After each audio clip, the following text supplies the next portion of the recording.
በኢቫፖሬሽን ክፍል ውስጥ ከፍተኛ የሆነ የውሃ መትነን ሂደት ይካሄዳል። በዚህ ክፍል 85% የውሃ መጠን ያለው የተጣራ የሸንኮራ አገዳ ጭማቂ 2/3ኛውን ውሃ በእንፋሎት ኃይል እንዲተንና ወፍራም ጭማቂ እንዲገኝ የሚያስችል ስራ ይከናወናል። ከዚህ በኋላ ጭማቂው በኢቫፖሬሽን ክፍል ይወጣና ወደሚቀጥለው የማሞቂያ ክፍል ማለትም ፓን ስቴሽን ይገባል።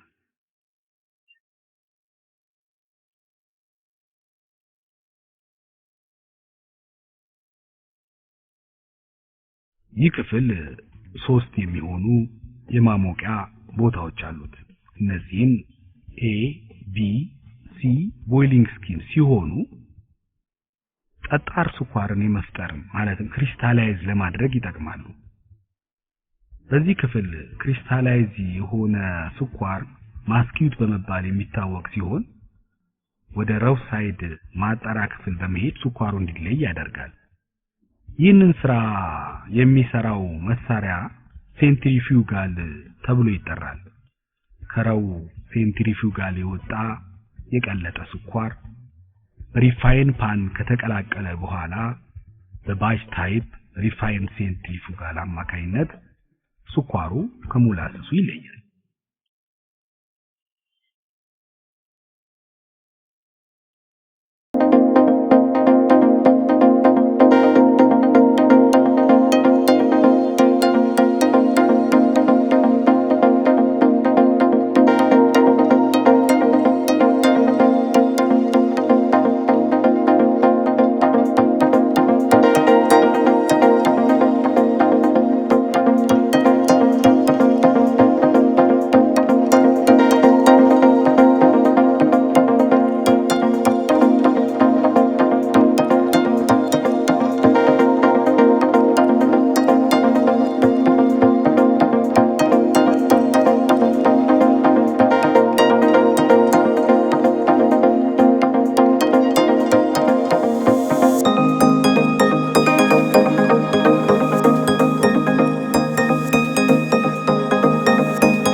የቨርቲካል ክሪስታላይዘር ክፍል በፓን ስቴሽን የተፈጠረውን ሙቀት በማቀዝቀዝ የስኳር ክሪስታል እንዲፈጠር ይረዳል። በዚህ ክፍል እጅግ በጣም የተጠማዘዙ የብረት ቱቦዎች መኖራቸውን ፍሰቱን ጠብቀው የማቀዝቀዛቸውን ሂደት ይቀጥላል። በዚህ ሂደት ውስጥ ወደ ጠጣር ክሪስታል መቀየር ያልቻሉ ጥቋቁር ፈሳሽ ወይም ሞላሰስ እንዲለይ ይደረጋል። ከዚህ የወጣ ያልተጣራ ስኳር ወደ ስኳር ማድረቂያ ክፍል ሲሄድ ሞላሰሱ ደግሞ ወደ ግዙፍ ታንኮች እንዲጠራቀም ተደርጎ ለተለያዩ አገልግሎቶች ይውላል።